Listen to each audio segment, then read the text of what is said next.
Instagram, YouTube, Facebook, Twitter തുടങ്ങിയ social media പ്ലാറ്റ്ഫോംസിൽ നമ്മളുടെ profile picture upload ചെയ്യേണ്ടതായിട്ടുണ്ട്. അപ്പം അപ്ഡേറ്റുള്ള പ്രൊഫൈൽ പിക്ചർ നമ്മൾക്ക് എങ്ങനെ ക്രിയേറ്റ് ചെയ്യാൻ സാധിക്കും എന്നതാണ് ഇന്നത്തെ നമ്മളുടെ video. Welcome to Be Happy, it's me Alfin. ഇതിനായിട്ട് നമ്മൾ ചെയ്യേണ്ട ഒന്നാമത്തെ സ്റ്റെപ്പ് എന്ന് വെച്ചാൽ നമ്മളുടെ സാധാരണ ഒരു ഫോട്ടോ എടുക്കുക. അതിനുശേഷമാണ് ബാക്കിയുള്ള സ്റ്റെപ്സ്. അപ്പം നമുക്ക് നേരെ നമ്മുടെ വീഡിയോയിലോട്ട് പോകാം. നമ്മൾക്ക് നമ്മളുടെ പ്രൊഫൈൽ പിക്ചർ ക്രിയേറ്റ് ചെയ്യുവാനായിട്ട് നമ്മൾക്ക് ഗൂഗിളിൽ pfpmaker.com എന്ന് സെർച്ച് ചെയ്യാം. ഇപ്പോൾ നമ്മൾ സെർച്ച് ചെയ്യുമ്പോൾ നമ്മൾ ഒരു വെബ്സൈറ്റിലോട്ടാണ് വരാൻ പോകുന്നത്. പ്രൊഫൈൽ പിക് മേക്കർ എന്ന് പറഞ്ഞ വെബ്സൈറ്റിലോട്ടാണ് നമ്മൾ വന്നിരിക്കുന്നത്. ഇവിടെ നമുക്ക് ഏറ്റവും ആദ്യമേ തന്നെ ഒരു വലിയൊരു പ്ലസ് ഐക്കൺ തന്നിട്ടുണ്ട്.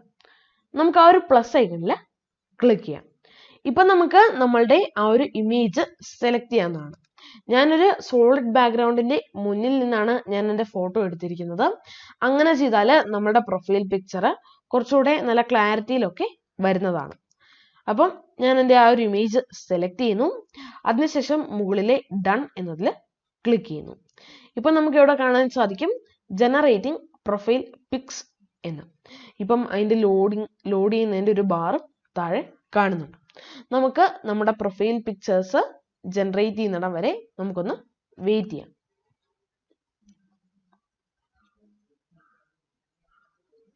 ഇപ്പൊ നമ്മൾ നോക്കുമ്പോൾ നമുക്ക് നമ്മുടെ പ്രൊഫൈൽ പിക്ചേഴ്സ് ഇവിടെ റെഡി ആയിട്ട് വന്നിട്ടുണ്ട്. പക്ഷെ എനിക്ക് ഇവിടെ നോക്കുമ്പം എനിക്കൊരു ചെറിയൊരു ചേഞ്ച് എൻ്റെ പ്രൊഫൈൽ പിക്ചേഴ്സിനകത്ത് വരുത്തണം. അതായത് എൻ്റെ മുഖം കുറച്ചുകൂടി വലുതാക്കണം. അതിനുവേണ്ടിയാണ് മുകളിൽ ആ ഒരു പെൻ ഐക്കൺ തന്നിരിക്കുന്നത്. നമുക്ക് ആ ഒരു പെൻ ഐക്കൺ, ആ ഒരു ന്യൂ എന്ന് കൊടുത്തിരിക്കുന്ന ആ ഒരു പെൻ ഐക്കണിൽ ജസ്റ്റ് ഒന്ന് ക്ലിക്ക് ചെയ്യാം. ഇപ്പം നമുക്ക് നമ്മുടെ ഫോട്ടോനെ ക്രോപ്പ് ചെയ്യാൻ സാധിക്കുന്നതാണ്. ഞാനിപ്പം എൻ്റെ ഒരു മുഖം കറക്റ്റായിട്ടൊന്ന് ഒരിടത്ത് വെച്ച ശേഷം താഴോട്ടൊന്ന് സ്ക്രോൾ ചെയ്യുമ്പം നമുക്ക് അവിടെ സ്കെയിൽ എന്ന് പറഞ്ഞിട്ടുണ്ട്. നമുക്ക് റൊട്ടേറ്റും ചെയ്യാൻ സാധിക്കും, സ്കെയിൽ ചെയ്യാനും സാധിക്കും. അതേപോലെ തന്നെ നമുക്ക് ഫോട്ടോ ഒന്ന് റീപ്ലേസ് ചെയ്യണമെന്നുണ്ടെങ്കിൽ അതിനുള്ള ഓപ്ഷനും ഉണ്ട്. ഞാൻ ദാ ഇവിടെ സ്കെയിൽ എന്നതിൻ്റെ ഭാഗത്ത് ഇത് കുറച്ചൊന്ന് കൂട്ടുകയാണ്. ഇപ്പൊ നമുക്ക് എൻ്റെ മുഖം ഇവിടെ കറക്റ്റായിട്ട് വന്നിട്ടുണ്ട്. ഇപ്പൊ ഞാൻ ഇവിടെ കറക്റ്റായിട്ട് എൻ്റെ പിക്ചർ അവിടെ വെച്ചിട്ടുണ്ട്. ഇനി അടുത്ത സംഭവം എന്ന് വെച്ചാൽ നമുക്ക് ഇവിടെ താഴെയുള്ള സേവ് എന്നതിൽ ക്ലിക്ക് ചെയ്യാം. സേവ് എന്നതിൽ ക്ലിക്ക് ചെയ്യുമ്പം എൻ്റെ ആ മുഖം കുറച്ച് വലുതായ ഫോട്ടോസ് ആണ്, അല്ലെങ്കിൽ പ്രൊഫൈൽ പിക്ചേഴ്സ് ആണ് നമുക്ക് വരുന്നത്. ഇപ്പൊ നമുക്ക് ഇവിടെ കുറെ പ്രൊഫൈൽ പിക്ചേഴ്സ് ഉണ്ട്. നമുക്ക് താഴോട്ട് സ്ക്രോൾ ചെയ്യാൻ സാധിക്കുന്നതാണ്. നമ്മൾ ഇവിടെ നോക്കുമ്പം ഞാൻ ഇതിനകത്തുനിന്ന് ഒരെണ്ണം ഡൗൺലോഡ് ചെയ്യാൻ പോവുകയാണ്. ഇതിനകത്ത് നമുക്ക് ഒരെണ്ണം ഡൗൺലോഡ് ചെയ്യാനായിട്ട് ജസ്റ്റ് നമ്മൾ ആ ഒരു പ്രൊഫൈൽ പിക്ചറിൽ ക്ലിക്ക് ചെയ്യുമ്പം നമുക്ക് പ്രിവ്യൂ, ആ ഒരു കണ്ണിൻ്റെ ഓപ്ഷൻ എന്ന് പറയുന്നത് പ്രിവ്യൂ ആണ്. ഇപ്പുറത്തേത് നമുക്ക് ഡൗൺലോഡ് ചെയ്യാനുള്ളതാണ്. ഞാൻ ജസ്റ്റ് പ്രിവ്യൂ ചെയ്യുകയാണ്. പ്രിവ്യൂ ചെയ്യുമ്പം നമുക്ക് നമ്മളുടെ ഫേസ്ബുക്കിനകത്തൊക്കെയാണ് ഓരോന്നൊക്കെയാണ് താഴെ കൊടുത്തിരിക്കുന്നത്. അപ്പം ഇനി ഫേസ്ബുക്കിനകത്ത് നമ്മളുടെ ആ ഒരു ചാനലിന്റെ ബാനറൊക്കെ നമുക്ക് ഡൗൺലോഡ് ചെയ്യണമെങ്കിൽ നമുക്ക് അതും ഈ ഒരു ഭാഗത്ത് നിന്ന് തന്നെ സാധിക്കുന്നതാണ്. ഇപ്പൊ നമ്മൾ പ്രിവ്യൂ നമ്മൾ ചെയ്തു. ഇനി നമ്മൾ അടുത്ത് ചെയ്യാൻ പോകുന്നതെന്ന് വെച്ചാൽ ഡൗൺലോഡ് ചെയ്യാൻ പോവുകയാണ്. ഈ ഒരു സ്ക്വയർ, അതായത് ഡൗൺലോഡ് സ്ക്വയർ ഐക്കണിൽ കൊടുത്തിരിക്കുന്നത് JPG ആയിട്ടാണ് ഡൗൺലോഡ് ചെയ്യാൻ പോകുന്നത്. ആ ഒരു വട്ടത്തിനകത്ത് ഇത് ക്ലിക്ക് ചെയ്താൽ PNG ആയിട്ടാണ് ഡൗൺലോഡ് ചെയ്യാൻ പോകുന്നത്.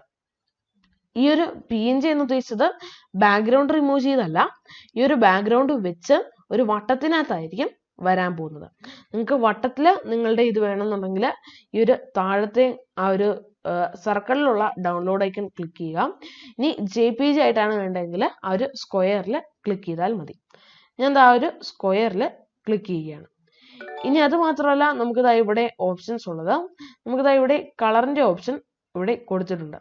അതായത് ഞാൻ ഇതിനകത്ത് നിന്ന് ഒരു യെല്ലോ സെലക്ട് ചെയ്യുകയാണ് ഇപ്പോഴത്തേക്ക് വേണ്ടി.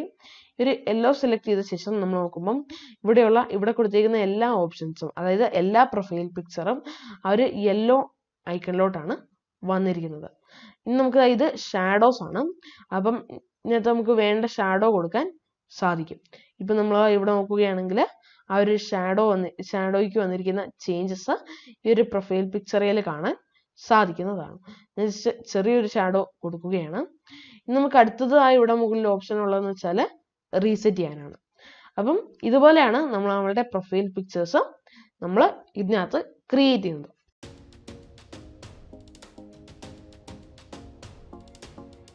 ഇനി ഞാൻ എൻ്റെ പ്രൊഫൈൽ പിക്ചർ യൂട്യൂബിൽ ഇത് മാറ്റുകയാണ്.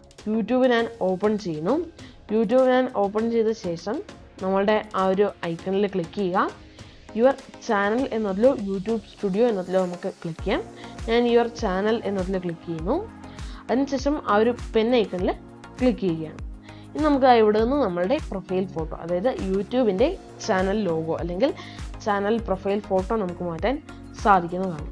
ഞാൻ ചൂസ് ഫ്രം യുവർ ഫോട്ടോസ് കൊടുക്കുന്നു. അതിനുശേഷം ഞാൻ ഡൗൺലോഡ്സ് എന്നതിൽ ക്ലിക്ക് ചെയ്യുകയാണ്.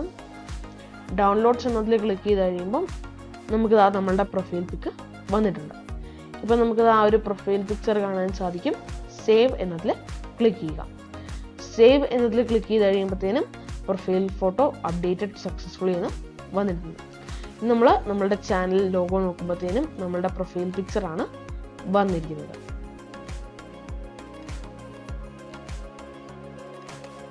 ഇനി നമ്മൾക്ക് വാട്സാപ്പിലെ നമ്മളുടെ പ്രൊഫൈൽ ഫോട്ടോ മാറ്റണമെന്നുണ്ടെങ്കിൽ വാട്സാപ്പ് ഓപ്പൺ ചെയ്യുക. ഏറ്റവും മുകളിലുള്ള ആ ഒരു 3 ഡോട്ട്സിൽ ക്ലിക്ക് ചെയ്യുക. സെറ്റിങ്സ് എന്നതിലോട്ട് വരിക. അതിനുശേഷം നമ്മളുടെ ആ ഒരു പ്രൊഫൈൽ ഫോട്ടോയിൽ ക്ലിക്ക് ചെയ്യുക. ഇപ്പം നമുക്കിത് അവിടെ ആ ഒരു ക്യാമറയുടെ ഐക്കൺ, അതായത് നമ്മളുടെ പ്രൊഫൈൽ ഫോട്ടോയുടെ തൊട്ട് താഴെ ഒരു ക്യാമറയുടെ ഐക്കൺ നൽകിയിട്ടുണ്ട്. അതിൽ ക്ലിക്ക് ചെയ്യുക. ഇപ്പം നമുക്ക് പ്രൊഫൈൽ ഫോട്ടോയുടെ താഴെ ക്യാമറ എന്നും ഗാലറി എന്നുമുണ്ട്. ഗാലറി എന്നതിൽ ക്ലിക്ക് ചെയ്യുക. ഓൾ ഫോട്ടോസ് പോവുക. അവിടെ റീസെൻറ്റിൻ്റെ താഴെ നമ്മളുടെ പ്രൊഫൈൽ ഫോട്ടോ നൽകിയിട്ടുണ്ട്. ഇപ്പം നമുക്ക് നമ്മളുടെ ആ ഒരു പ്രൊഫൈൽ ഫോട്ടോ ഇവിടെ കാണാൻ സാധിക്കും. അതിനുശേഷം ഡൺ എന്നതിൽ ക്ലിക്ക് ചെയ്താൽ നമുക്ക് നമ്മളുടെ പ്രൊഫൈൽ ഫോട്ടോ അപ്ഡേറ്റ് ചെയ്ത് വന്നിട്ടുണ്ട്. അപ്പം ഇതുപോലെയാണ് നമ്മൾ നമ്മളുടെ പ്രൊഫൈൽ ഫോട്ടോ വാട്സാപ്പിനകത്ത് മാറ്റുന്നത്. അപ്പോൾ ഇതുപോലെയാണ് നമ്മൾ നമ്മളുടെ പ്രൊഫൈൽ പിക്ചേഴ്സ് ക്രിയേറ്റ് ചെയ്യുന്നത്. ഈ ഒരു വീഡിയോ നിങ്ങൾക്ക് ഹെൽപ്ഫുൾ ആയി എന്ന് ഞാൻ പ്രതീക്ഷിക്കുകയാണ്. ഡൗട്ടുകൾ ഉണ്ടെങ്കിൽ കമന്റ് ബോക്സിൽ കമന്റ് ആഡ് ചെയ്യുക. See you in the next video. It's me, Alphin, signing out. Goodbye.